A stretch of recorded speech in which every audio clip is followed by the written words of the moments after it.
চতুৰ্থ বৰ্গৰ চাকৰিৰ নিযুক্তি পৰীক্ষা তৃতীয় চতুৰ্থ বৰ্গৰ চাকৰিৰ নিযুক্তি পৰীক্ষাক লৈ এক ডাঙৰ খবৰ এই মুহূৰ্তত লৈ আহিছো ইছান নিউজৰ দৰ্শকসকলৰ বাবে যেহেতু ইতিমধ্যে মুখ্যমন্ত্ৰীয়ে ঘোষণা কৰিছে যে এপিএছচিৰ আৰ্হিত নিযুক্তি পৰীক্ষা অনুষ্ঠিত নহয় অৰ্থাৎ পূৰ্বৰ দৰে এই নিযুক্তি পৰীক্ষা অনুষ্ঠিত হ'ব কিন্তু এই নিযুক্তি পৰীক্ষাৰ পাঠ্যক্ৰম কি হ'ব কি কি বিষয় অন্তৰ্ভুক্ত হ'ব সবিশেষ জনাব বিচাৰিছো এই মুহূৰ্তত ইছান নিউজৰ দৰ্শকসকলক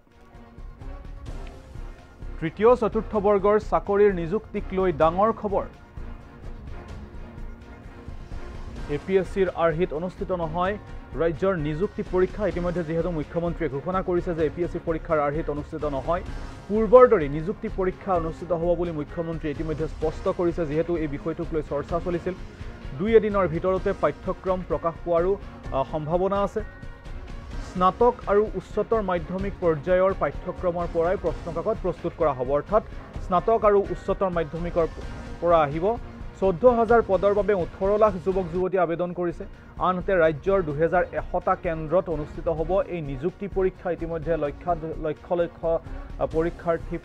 প্ৰাৰ্থীয়ে আবেদন কৰিছে আনহাতে 3,700টা পদৰ বাবে আবেদন কৰিছে 11 লাখ যুৱক যুৱতীয়ে অৰ্থাৎ তীব্ৰ প্ৰতিযোগিতামূলক হ'ব এই পৰীক্ষা যেহেতু লক্ষাধিক পৰীক্ষাৰ্থীয়ে আবেদন কৰিছে নিযুক্তি পৰীক্ষাৰ বাবে তৃতীয় আৰু চতুৰ্থ বৰ্গৰ চাকৰিৰ বাবে আবেদন কৰিছে যেহেতু ইয়াকে লৈ চৰ্চা চলিছিল যে মুখ্যমন্ত্ৰীয়ে ঘোষণা কৰিছিল যে ৰাজ্যত যে নিযুক্তি পৰীক্ষা অনুষ্ঠিত হ'ব সেয়া এপিএছচিৰ আৰ্হিত অনুষ্ঠিত হ'ব আৰু ইয়াকে লৈ বিতৰ্কৰ সৃষ্টি হৈছিল চৰ্চা চলিছিল আৰু অৱশেষত মুখ্যমন্ত্ৰীয়ে পুনৰ স্পষ্ট কৰে যে যেহেতু পৰীক্ষালৈ মাজত মাত্ৰ 2 মাহ আছে গতিকে এনে সময়ত পৰীক্ষাৰ যি আৰ্হি সেয়া সলনি কৰা নহয় অৰ্থাৎ এপিএছচিৰ দৰে পৰীক্ষা অনুষ্ঠিত নহয় পূৰ্বৰ দৰে পৰীক্ষা অনুষ্ঠিত হ'ব আৰু এপিএছচিৰ দৰে পৰীক্ষা হয়তো অহা বছৰৰ পৰাহে আৰম্ভ হোৱাৰ সম্ভাৱনা আছে পাঠ্যক্ৰম সন্দৰ্ভত মুখ্যমন্ত্ৰীয়ে এটো স্পষ্ট কৰিছে যে স্নাতক আৰু উচ্চতৰ মাধ্যমিকৰ যি পাঠ্যক্ৰম আছিল সেই পাঠ্যক্ৰমৰ পৰাই প্ৰশ্নকাকত প্ৰস্তুত কৰা হ'ব অৰ্থাৎ হায়াৰ সেকেন্ডাৰী আৰু গ্ৰেজুৱেচন লেভেলৰ যি প্ৰশ্নকাকত তাৰ ভিত্তিতেই পৰীক্ষা অনুষ্ঠিত হ'ব আৰু 14,000 পদৰ বাবে প্ৰায় 18 লাখ যুৱক যুৱতী আবেদন কৰিছে আৰু ৰাজ্যত 2100টা পৰীক্ষা কেন্দ্ৰ থাকিব এই 2100টা পৰীক্ষা কেন্দ্ৰত এই নিযুক্তি পৰীক্ষাসমূহ অনুষ্ঠিত হ'ব আনহাতে 3,700টা পদৰ বাবে আবেদন কৰিছে প্ৰায় 11 লক্ষাধিক লোক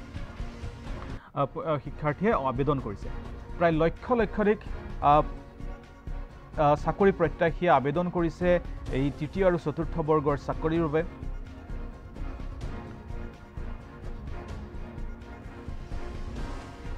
আৰু এই সন্দৰ্ভত ইতিমধ্যে মুখ্যমন্ত্ৰীয়ে পুনৰ এক ঘোষণা কৰিছে মুখ্যমন্ত্ৰীয়ে কি মন্তব্য কৰিছে সবিশেষ আমি জনাব বিচাৰিছো যে মুখ্যমন্ত্ৰীৰ মন্তব্য আছে এই মন্তব্য শুনাব বিচাৰিছো তৃতীয় আৰু চতুৰ্থ শ্ৰেণীৰ চাকৰিত এপিএছচিৰ ধৰণে পৰীক্ষা কিয় হ'ব লাগে দৰাচলতে আসল কথাটো হ'ল যে আমি এপিএছচিৰ ষ্টেণ্ডাৰ্ডৰ প্ৰশ্ন কাটিব খোজা নাই এপিএছচিৰ ধৰণৰ পৰীক্ষা তাৰমানে প্ৰথম প্ৰিলিমছ হ'ব তাৰ পিছত মেইনছ হ'ব আৰু তাৰ পিছত আমাৰ ভাইবা হ'ব কিন্তু পৰীক্ষাৰ প্ৰশ্নৰ ষ্টেণ্ডাৰ্ড চতুৰ্থ শ্ৰেণীৰ কাৰণে এপিএছচিৰ দৰে নহয় পৰীক্ষাৰ প্ৰশ্নৰ ষ্টেণ্ডাৰ্ড মেট্ৰিকৰ দৰে হ'ব হায়াৰ সেকেন্ডাৰীৰ দৰে হ'ব তেনেকে তৃতীয় শ্ৰেণীৰ কাৰণেও আমি এই ধৰণৰ যিটো পৰীক্ষাৰ বাবে প্ৰয়োজনীয় অৰ্থাৎ গ্ৰেজুৱেচন যাৰ কোৱালিফিকেশ্যন তাৰ বাবে সিলেবাস গ্ৰেজুৱেচন হ'ব হায়াৰ সেকেন্ডাৰী যাৰ সিলেবাস তাৰ সিলেবাস হায়াৰ সেকেন্ডাৰী হ'ব কিন্তু আমি এটা প্ৰস্তাৱ দিছিলো যে এইবাৰ এডিআৰইৰ পৰীক্ষা প্ৰিলিমছ হওক মেইনছ হওক আৰু ইণ্টাৰভিউ হওক কিয় কৈছিলো আপোনালোকে জানি আচৰিত হ'ব যে 7,000 পোষ্টৰ ভিতৰত এটা পোষ্ট আছে যাৰ কোৱালিফিকেশ্যন হায়াৰ সেকেন্ডাৰী আৰু সেই শিতানত 3,700 পোষ্ট আছে তাৰ বিপৰীতে 11 লাখ ল'ৰা ছোৱালীয়ে আবেদন কৰিছে 11 লাখ ল'ৰা ছোৱালীক যেতিয়া আমি পৰীক্ষা পাতিব যাম এটা পৰীক্ষা কেন্দ্ৰত যদি 500তকৈও আমি ল'ৰা ছোৱালী বহাৰ সুবিধা দিওঁ আমাক 2100 পৰীক্ষা কেন্দ্ৰ লাগিব আৰু 2100 পৰীক্ষা কেন্দ্ৰত সমানে এটা পৰীক্ষাৰ কোৱালিটি মেইনটেইন কৰাটো অসম্ভৱ প্ৰত্যাহ্বানমূলক হৈ পৰে যেতিয়া আমি 2100 পৰীক্ষা কেন্দ্ৰত আমি পৰীক্ষা পাতিম কৰবাত ইনভিজিলেটৰজন ইমান ভাল কোৱালিটিৰ নহব পাৰে কৰবাত লিকেজ থাকিব পাৰে কৰবাত চাকৰিত ইজনে সিজনক সহায় কৰাৰো অভিযোগ থাকিব পাৰে যদি আমি প্ৰিলিমছত এই অভাৱ বা অভিযোগ যিসমূহ থাকিসমূহৰ পৰা আমি যেতিয়া প্ৰিলিমছৰ পৰীক্ষাৰ ফলাফল দিম প্ৰিলিমছত 1 লাখ ল'ৰা ছোৱালীয়ে পাছ কৰিব আৰু 1 লাখ ল'ৰা ছোৱালীক আমি যেতিয়া মেইনছ পৰীক্ষা পাতিম তেতিয়া তাত পৰীক্ষাৰ কোৱালিটিটো আমি খুব সূক্ষ্মভাৱে মেইনটেইন কৰিব পাৰিম অৰ্থাৎ শেষলৈ গৈ যোনে চাকৰি পাব তাত কোনো ধৰণে কোনো কেণ্ডিডেটে কম্প্ৰমাইজ কৰি চাকৰি পোৱাৰ সুবিধা নাথাকে সেইকাৰণে UPSCৰ পৰীক্ষাই হওক APSCৰ পৰীক্ষাই হওক তিনিটা তৰপত পৰীক্ষা পাতে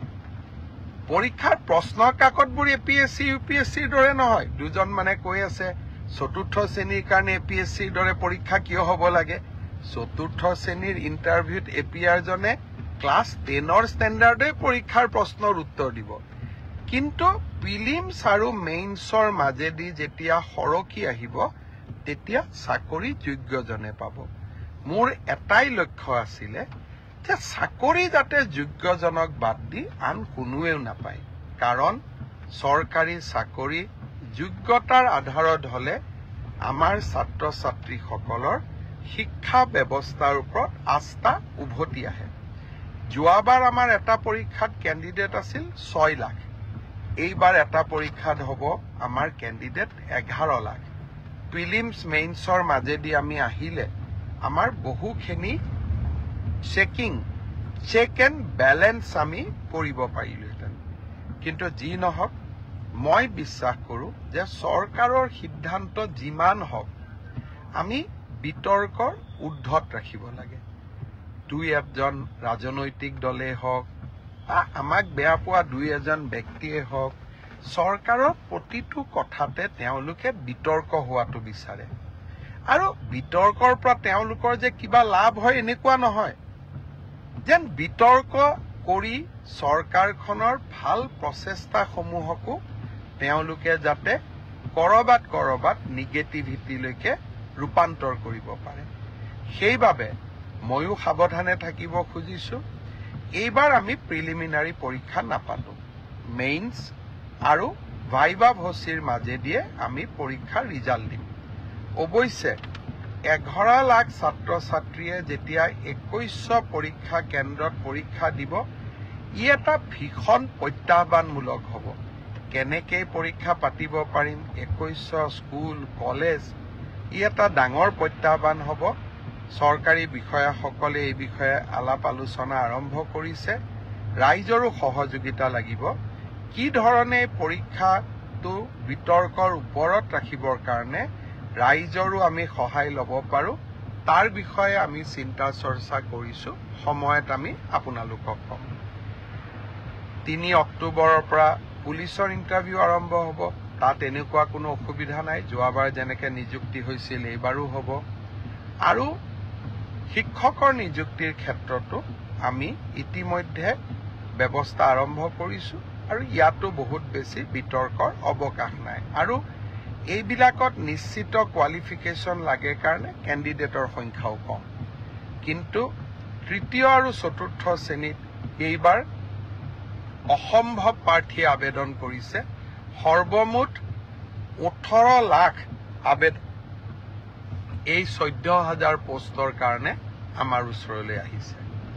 যি কি নহওক দুই এজনে সুধি আছে যে সিলেবাস কেতিয়া দিব মই অহা পৰহি বা মেক্সিমাম 4 দিনৰ ভিতৰত সিলেবাস দুখন প্ৰকাশ কৰিবৰ বাবে মই ৰিক্ৰুটমেণ্ট কমিশ্যনক নিৰ্দেশ দিছো আৰু মই ভাবো যে ইয়াৰ পিছত এই পৰীক্ষা সম্পৰ্কীয় আপোনালোকে যি কথা বুজিব খোজে জানিব খোজে ইয়াৰ পিছত ৰিক্ৰুটমেণ্ট কমিশ্যনে আপোনালোকক জনাই থাকিব মই মুখ্যমন্ত্ৰী হিচাপে এই প্ৰক্ৰিয়াটোৰ পৰা খুব প্ৰয়োজন নহ'লে